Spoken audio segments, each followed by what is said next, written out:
Salut la compagnie. Alors, les fêtes de Pâques se sont bien passées, l'agneau pascal a été bien sacrifié, celui de l'Aïd aussi, tant mieux. Parce que dans cette vidéo, nous allons nous intéresser au sacrifice, ou plutôt au rituel. Oui, je sais que tout ce décorum est assez angoissant, mais vous imaginez bien qu'il y a une bonne raison pour cela. Vous vous souvenez que dans ma dernière vidéo, je vous racontais que j'avais fait un rêve assez angoissant juste avant de découvrir que l'origine du contrat remontait au Paléolithique. Rappelez-vous, je devais descendre dans un puits très étroit et très profond, ce qui m'avait particulièrement angoissé, étant plutôt grand de taille et claustrophobe. Eh bien, aujourd'hui, nous allons nous intéresser de très près à cette angoisse. Pas celle de mon rêve, je vous rassure, mais à l'angoisse au cœur de la contractualisation dont je vous parlais dans ma vidéo intitulée « Le contrat du paradoxe au symbole ». Vous vous souvenez, je vous ai expliqué que le contrat était un symbole et que la raison pour laquelle ce symbole était efficace, c'était parce que les deux parties étaient plongées dans une même angoisse de l'incertitude. Eh bien, dans cette vidéo, je vais tenter de vous expliquer pourquoi derrière ce qu'on appelle en droit le formalisme ou la bonne forme se cachent en fait des rituels mystérieux et cette angoisse archaïque et surtout ce que cela implique concrètement pour votre entreprise. A tout de suite.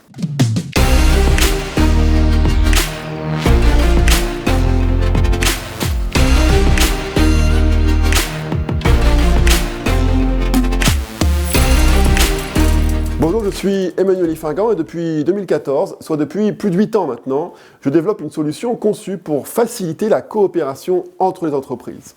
Depuis 2018, j'ai échangé en vain avec des centaines de dirigeants et de dirigeantes de grandes entreprises françaises en leur expliquant que la démotivation, la bureaucratie, l'inertie étaient directement liées à la centralisation de leur processus de gestion. Et pourtant, malgré tous mes efforts, aucune grande entreprise française n'a été capable de même tester cette nouvelle approche. Qu'est-ce qui bloque ? Globalement, l'incapacité des grandes organisations à s'ouvrir à l'extérieur. Car l'ouverture de l'entreprise, c'est bien plus complexe qu'il n'y paraît. C'est un sujet interdisciplinaire qui implique les directions juridiques, financières, achats, transformation, sans oublier les directions opérationnelles, à tel point que même les PDG sont dépassés par l'ampleur du sujet. Et c'est parce que j'étais confronté à un tel blocage que j'ai décidé en 2020, en plein confinement, de me tourner vers le grand public pour expliquer l'immense enjeu de la coopération et de la fluidification des échanges interentreprises. Cette démarche de vulgarisation a d'abord porté sur l'informatique, le droit, la gestion, domaines que je connaissais bien pour les pratiquer depuis plus de 20 ans. Mais petit à petit, mon champ d'investigation s'est progressivement élargi à la linguistique et à l'anthropologie, sans jamais perdre de vue mon objectif premier, libérer le potentiel des organisations par la coopération.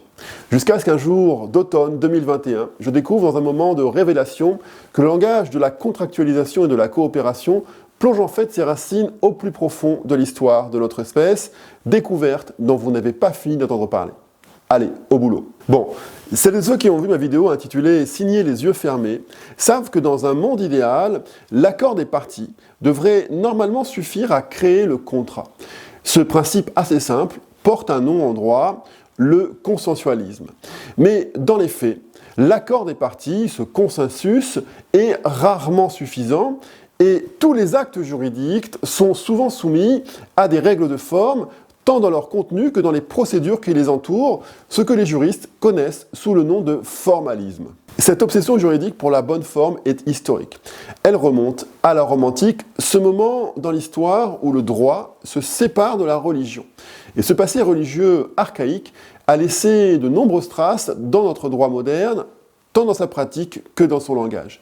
De très nombreux termes juridiques font ainsi référence à des rituels de l'Antiquité, comme par exemple, pour ne citer que le plus marquant, le mot de responsabilité, qui provient du grec spondé, qui signifie libation, cet acte qui consistait à verser un liquide à l'occasion de certains actes religieux ou juridiques. Mais cette trace des rituels et de la religion dans le droit, on la retrouve en fait beaucoup plus tôt, entre le 3e et le 2e millénaire avant notre ère, en Mésopotamie, la région située entre les fleuves du Tigre et de l'Euphrate, dans l'actuel Irak, à l'époque où on y parlait l'akkadien.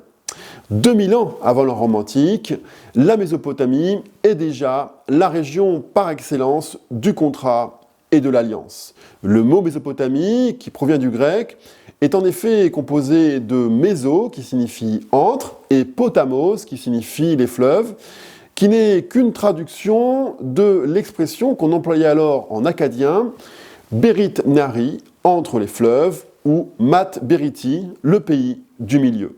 Comment ? Oui, vous avez bien entendu le mot Berit dont je vous parlais dans ma dernière vidéo. Ah, ça fait plaisir de voir qu'il y en a qui suivent. Effectivement, l'acadien est une langue sémitique comme l'hébreu, et en acadien, le mot Berit signifie entre, alors qu'en hébreu, ce mot signifie alliance. Mais pour en revenir à notre sujet d'aujourd'hui, les fouilles archéologiques ont livré de nombreux documents juridiques sous forme de tablettes en argile. En particulier, de nombreux traités d'alliance conclus entre les rois de Mésopotamie à cette époque.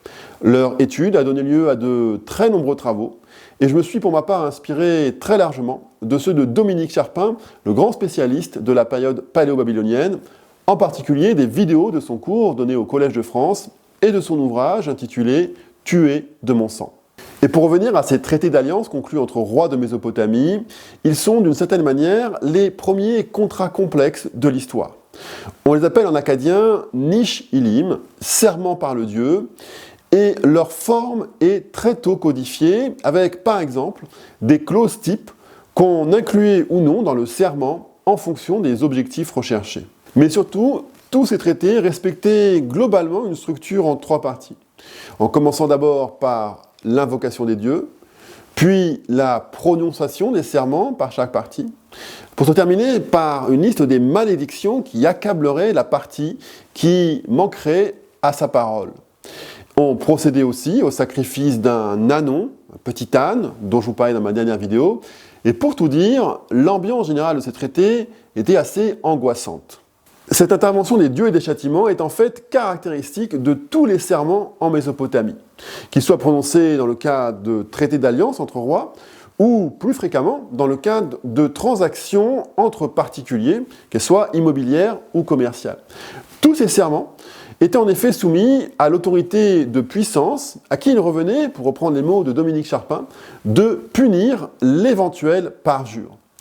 Les alliances relevaient donc autant de la religion que du droit, 2 sphères de l'existence humaine qui n'avaient pas encore acquis leur autonomie. Et pour les transactions entre particuliers les plus importantes, on invoquait d'abord les dieux, puis le roi, puis la ville, et je reviendrai dans quelques minutes sur l'importance de cet ordre. Mais concernant les traités d'alliance entre rois, comme aucun roi n'était supérieur aux autres rois, il ne pouvait être soumis qu'à l'autorité des dieux.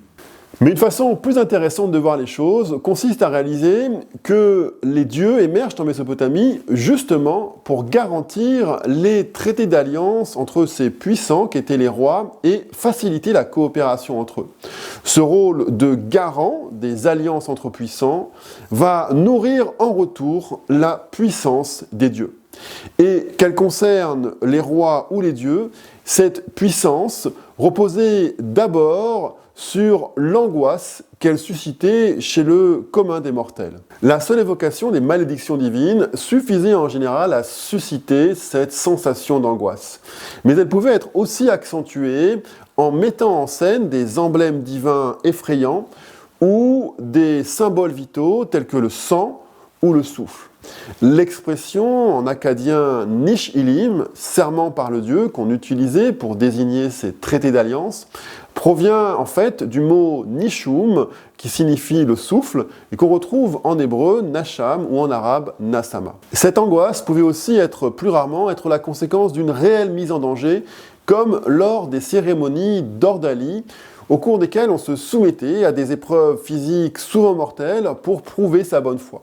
Enfin, bien sûr, ces serments n'étaient pas réalisés n'importe où, mais au contraire, dans des lieux sacrés, soumis au regard vigilant et omniscient de ces fameuses puissances divines terrifiantes, ou aux portes des villes, mettant en scène la menace de bannissement de la communauté.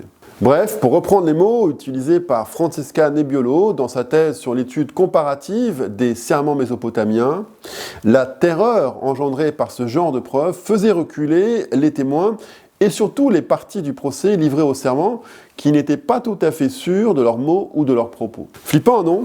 Mais pour ceux d'entre vous qui ont déjà eu affaire à la justice, que ce soit dans le cadre d'affaires administratives, commerciales, civiles ou pénales, cette angoisse ne vous est, j'imagine, pas inconnue. Car nos tribunaux d'aujourd'hui sont les homologues des temples de l'Antiquité dans lesquels se déroulaient ces serments et ces rituels. Ils se trouvent en général dans des bâtiments dont l'architecture est connotée. Le décor est particulier entre toges et boiseries, le public est silencieux, l'ambiance y est grave et les avocats parlent dans un ordre bien déterminé. Bref, la mise en scène de l'angoisse est au cœur du fonctionnement de la justice. Mais cette angoisse dépasse largement le strict cadre du tribunal. Elle est en fait au cœur de la contractualisation, comme je vous le disais dans ma vidéo intitulée « Le contrat du paradoxe au symbole ». Rappelez-vous, je vous ai expliqué que pour résoudre les contradictions de la théorie des contrats, le contrat ne devait pas être vu comme un instrument économique fait de calculs et d'estimations, mais plutôt comme une bouée de sauvetage auquel se raccrochent les deux parties plongées dans une même angoisse de l'incertitude. Cette angoisse, les hommes la connaissent donc depuis très longtemps. Et ils l'ont toujours affrontée au moyen d'une même solution, la répétition et les rituels. Ce que connaissent d'ailleurs bien les psychologues, les psychiatres et les spécialistes des troubles obsessionnels compulsifs. Mais les rituels dépassent largement le strict cadre des troubles mentaux. Car nous sommes tous plongés dans de nombreux rituels auxquels nous nous prêtons inconsciemment au quotidien, alors même que la religion n'occupe aujourd'hui qu'une place très marginale dans nos sociétés modernes. Une très bonne synthèse de l'étude des rituels a été effectuée en 2007 par Amy Marie Fisher de l'université de Macalester, dans un travail universitaire que vous retrouverez comme d'habitude en description de cette vidéo. Pour résumer, le rituel y est défini comme une série d'actions répétables et ordonnées, effectuée dans un but particulier ou dans l'attente d'un certain résultat. Cette attente anxieuse d'un résultat précis, cette notion d'ordre et de séquence, de bonne forme sont clés. Car sans cela, le rituel ne fonctionne pas. Et c'est ce qui différencie le rituel d'un simple comportement. Bref, que l'angoisse soit la cause du rituel, ou qu'à l'inverse, la non-exécution du rituel soit la cause de l'angoisse, ce rapport à l'angoisse est consubstantiel au rituel, qui tente d'imposer un ordre permanent à un monde qui semble chaotique et incertain. Enfin, bien sûr, le rituel est une pratique éminemment sociale et rarement un comportement isolé. Il implique la personne qui le réalise, mais aussi, bien souvent, un ou plusieurs observateurs dans un cadre formalisé bien défini et dans un espace bien délimité, ce qui fait dire à certains que le rituel est d'abord un mode de capter l'attention. Et ce sont donc bien souvent les rituels qui assurent la continuité d'une culture ou d'une civilisation. On les retrouve par exemple lors de la fondation d'une cité ou d'un temple, ou après un effondrement, lorsqu'une société tente de renaître de ses cendres en retrouvant des rituels oubliés. Pour certains anthropologues, comme David Graeber et David Wengrow, ce n'est que lors des cérémonies rituelles de mariage et d'enterrement que devaient être déterminées les questions de rang et de place dans le groupe. Dit autrement, ce qu'on appelle aujourd'hui la structure sociale pourrait bien n'avoir existé pendant des dizaines de milliers d'années que lors des rituels. Bon, vous comprenez maintenant, je crois, pourquoi les rituels sont omniprésents dans le domaine juridique et plus généralement dans nos sociétés. Mais la question beaucoup plus intéressante, c'est d'où proviennent tous ces rituels. Et cette question de l'origine des rituels, l'anthropologie s'est pourtant globalement refusé d'y répondre pendant tout le XXe siècle, considérant qu'aucune réponse scientifique ne pourrait jamais y être apportée, faute de preuves matérielles ou archéologiques. En fait, les rituels ont même été longtemps plutôt méprisés par les anthropologues qui leur préféraient l'étude des mythes, beaucoup plus riches d'après eux. On trouvait le rituel animal, primitif, régressif. On le qualifiait de survivance, de pratiques ayant perdu leur signification. En fait, mais j'y reviendrai dans une prochaine vidéo, ces reproches adressés aux rituels par l'anthropologie correspondaient assez fidèlement aux reproches d'archaïsme adressés par le christianisme au judaïsme pendant 2000 ans. Comme si l'anthropologie, née au siècle dernier, avait inconsciemment fait sienne les mots de saint Paul en se détournant de l'ancienne alliance de la lettre, du rituel, pour lui préférer la nouvelle alliance de l'esprit, des mythes. Opposition entre lettre et esprit, qui est d'ailleurs très proche, si ce n'est identique, à l'opposition entre formalisme et consensualisme dont je vous parlais au début de cette vidéo. Et pourtant, c'est bien parce que les rituels sont la trace d'un passé archaïque oublié qui devrait nous intéresser tout particulièrement, car ils nous renseignent sur l'origine des pratiques de coopération humaine depuis des dizaines, voire peut-être des centaines de milliers d'années. Cette conviction de l'importance du rituel pour la coopération humaine, le Christ lui-même l'évoquait d'ailleurs par ces mots fameux « Car je vous le dis en vérité, tant que le ciel et la terre ne passeront point, il ne disparaîtra pas de la loi un seul iota ou un seul trait de la lettre jusqu'à ce que tout soit arrivé. » J'y reviendrai plus longuement dans ma prochaine vidéo, mais il est important de comprendre que si nous avons oublié l'origine de ces pratiques de coopération, c'est parce que depuis le Paléolithique jusqu'à il n'y a pas si longtemps, chaque génération naissait et découvrait ces pratiques de coopération qui avaient pris forme avant elle, en les considérant comme extérieures à elle. Il n'y avait ni Internet, ni Wikipédia pour comprendre l'origine de telle ou telle pratique. Ces pratiques de coopération se sont donc progressivement stabilisées de façon totalement inconsciente dans les groupes humains, et ce depuis des centaines de milliers d'années. Et c'est parce que l'origine de ces pratiques se perdait dans la mémoire collective de l'humanité, qui sont toujours apparues à l'homme entourées d'une aura de mystère. Et plus ces rituels étaient anciens, plus cette aura de mystère s'épaississait et gagnait en puissance symbolique. C'est notamment le cas de la symbolique du partage, que je vous présentais dans ma dernière vidéo, et qui remonte selon moi à l'origine des hominidés, il y a 2 millions d'années. En fait, c'est probablement de cette interrogation sur l'origine des rituels à laquelle était confrontée chaque génération paléolithique qu'ont progressivement émergé les premières formes de questionnement métaphysique, voire peut-être même physique. Mais pour mieux comprendre la dynamique qui relie coopération et rituel, je vous propose de revenir à ces fameux serments en Mésopotamie qui, comme je vous le disais, étaient toujours placés sous la vigilance d'un garant, dans un ordre bien précis. D'abord les dieux, puis le roi, et enfin la ville. Cet ordre est particulièrement intéressant, car de la même manière que le développement du fœtus humain dans l'utérus maternel retrace en accéléré l'histoire de l'évolution d'Homo sapiens, en partant des premiers vertébrés jusqu'aux mammifères, ce qu'on appelle en biologie la phylogénèse et l'ontogénèse, et bien de la même manière, cet ordre, d'abord la divinité, puis le roi, puis la ville, correspond exactement à l'ordre inverse de l'émergence de l'organisation sociale au Paléolithique. D'abord, le groupe avec une organisation fluctuante, puis une verticalisation de cette organisation et une stabilisation de la hiérarchie sociale, et enfin, l'apparition des religions de l'Antiquité qui structureront les relations entre ces groupes. Cette évolution correspond en fait à l'émergence successive de ce qu'on pourrait appeler aujourd'hui les tiers de confiance, ces institutions conçues pour favoriser la coopération entre Homo sapiens.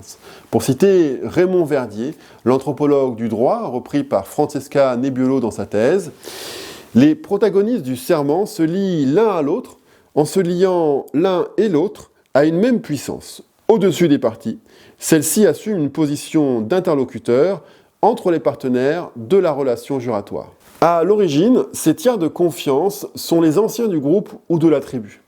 Et l'on retrouve cette notion dans le mot en hébreu Elohim, qui est un des noms utilisés par l'Ancien Testament pour désigner Dieu, et qui signifie aussi les anciens, les dirigeants de la communauté, comme par exemple dans l'Exode au chapitre 21, verset 6. Cette structure triadique, partie, contrepartie, tiers de confiance, qui émerge progressivement au cours du Paléolithique, fait évidemment écho à la structure trinitaire chrétienne du Père, du Fils et du Saint-Esprit.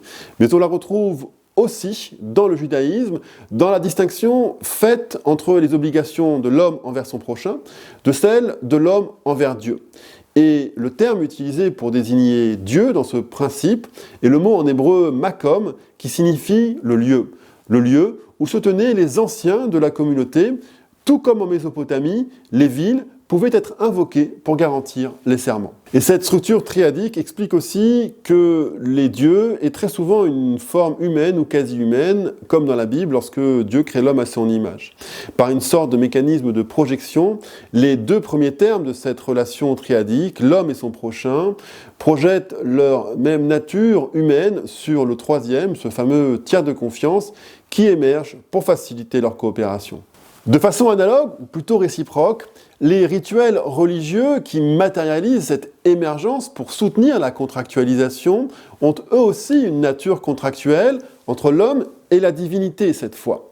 Les offrandes, sacrifices, libations ne sont jamais des actes purement gratuits, mais constituent toujours une forme d'échange, de don, engageant la divinité en retour d'un contre-don. Dit autrement, par un de ces retournements dont les anthropologues ont le secret, ce n'est pas le droit public qui dérive du droit privé, mais plutôt le droit privé qui dérive du droit public. Et pour comprendre le moteur de cette dynamique qui fait progressivement émerger ces tiers de confiance, il faut revenir à cette angoisse fondamentale, celle d'Homo sapiens, ce singe gracile et sans défense dans la savane, par nature très craintif et très peureux. Et vous savez ce dont un hominidé a peur par-dessus tout? De ces super prédateurs que sont les autres hominidés. Y compris d'ailleurs de ceux que nous qualifierions aujourd'hui de proches, distinction qui n'est en fait que très récente et dont je vous parlerai dans une autre vidéo. Car, comme je vous l'expliquais dans mon avant-dernière vidéo, au Paléolithique, les groupes humains ne disposaient d'aucune institution leur permettant de réguler les conflits qui ne manquaient pas de survenir. Et chacun de ces conflits pouvait donc très rapidement dégénérer en une guerre fratricide et meurtrière pour tous. Les groupes humains sont alors très instables. Ils se forment et se déforment régulièrement au gré des conflits qui dégénèrent en meurtre généralisé et en cannibalisme, la fameuse milchama, qui en hébreu veut dire la guerre, mais dont la racine provient du mot lechem, qui veut dire le pain, et donc la viande, comme je vous l'expliquais dans ma dernière vidéo. En se battant pour la viande, les hommes finissent par devenir de la viande. Et si le sang est très tôt à la fois un repoussoir et en même temps un élément central dans les rituels, c'est parce que lorsque le sang d'un homme commence à couler, c'est tout le groupe qui prend conscience que sa survie est désormais engagée. Ce qui explique aussi que le sang versé lors des sacrifices, et donc celui du Christ, soit un vecteur de choix pour plonger les hommes dans cette angoisse archaïque, agissant comme catalyseur de coopération. Et cela explique aussi pourquoi dans l'Ancien Testament, la divinité qui émerge au Paléolithique pour faciliter la coopération est d'abord quelque chose qui doit être craint. Car cette émergence est le produit de l'angoisse archaïque liée à la violence latente qui sommeille toujours au sein des groupes humains. Bon, j'espère que je ne vous ai pas trop angoissé avec toutes ces réflexions. J'imagine que vous devez vous demander ce que toutes ces considérations sur les rituels et l'émergence de la religion au Paléolithique impliquent concrètement pour votre entreprise. Bon, tout d'abord, il me semble important que celles et ceux qui s'intéressent au fonctionnement des organisations intègrent à quel point l'angoisse est au cœur de nos pratiques de coopération et d'échange. Car oui, l'angoisse est une des principales causes expliquant la rigidité des grandes et moins grandes entreprises. En particulier, et je parle d'expérience, lorsqu'on touche au sujet tabou de la contractualisation et de la fluidification du processus client-fournisseur. Or, comme je vous l'évoquais il y a déjà 2 ans, nous allons vivre dans un monde de plus en plus angoissant et votre entreprise est d'ores et déjà confrontée à de nombreux impératifs paradoxaux tout aussi angoissants. Du fait de la rigidité de nos organisations et de l'angoisse diffuse dans laquelle elles sont plongées, nous allons vivre dans les prochaines années ce qu'on pourrait appeler le burn-out généralisé. Phénomène qui se rajoutera à la perte de motivation, aux difficultés de recrutement, sans parler des chocs et contre-chocs externes, des difficultés d'approvisionnement et des disruptions sur les marchés. Il est donc urgent de collectivement trouver de nouvelles façons de fonctionner et travailler ensemble qui s'appuient sur l'autonomie, l'agilité et la décentralisation, ce qui passe inévitablement par une nouvelle approche de la contractualisation. Et même si cela peut sembler un peu abstrait pour des juristes, des comptables, des financiers, des responsables achats, si vous pensez vous aussi que pour agir et transformer l'entreprise, Il est temps de sortir de cette angoisse généralisée et de ces rituels auxquels plus personne ne croit. Vous pouvez contribuer à diffuser cette bonne parole en partageant dès maintenant cette vidéo. Car il s'agit en fait d'un enjeu de société majeur qui dépasse le strict cadre de votre entreprise. Non seulement les rituels d'échange et de contractualisation sont à l'image de notre société, mais ils la façonnent et la structurent aussi en retour. De la même manière qu'en Mésopotamie, la puissance des dieux et celle des rois se nourrissaient l'une et l'autre. Et ces rituels d'échange et de contractualisation sont une des raisons qui font de notre pays le pays de la méfiance et de la défiance, comme je vous l'exposais dans une de mes vidéos en 2021. Et il est donc désormais urgent, en matière de coopération interentreprises, de passer d'un monde polythéiste à un monde monothéiste, pour poursuivre sur ma métaphore religieuse. Allez, ne faites pas cette tête, il ne s'agit pas de vous convertir à quoi que ce soit, c'est juste une métaphore. Revenons un instant en Mésopotamie, il y a entre 3000 et 4000 ans, juste avant l'émergence du monothéisme. Chaque cité et chaque peuple s'était progressivement doté de divinités qui lui étaient propres, selon le processus que je vous décrivais il y a un instant.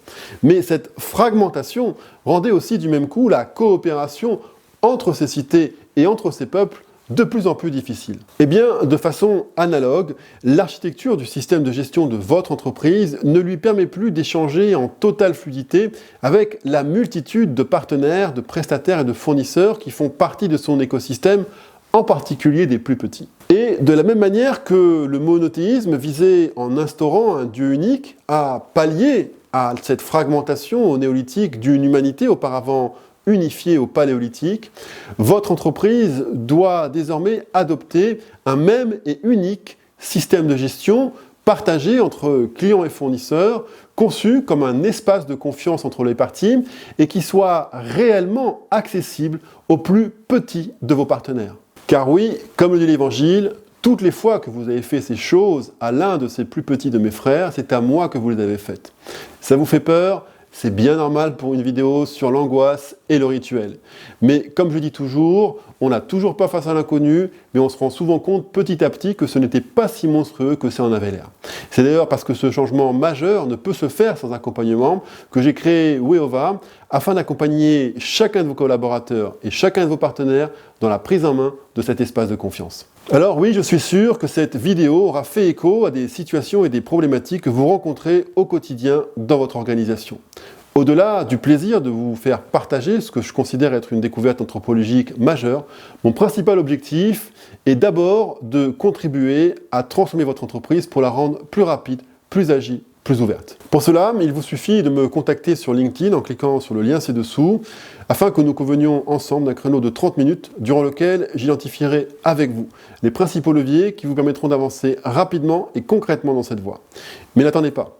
N'oubliez pas que l'avenir appartient à ceux qui se lèvent tôt. À très vite.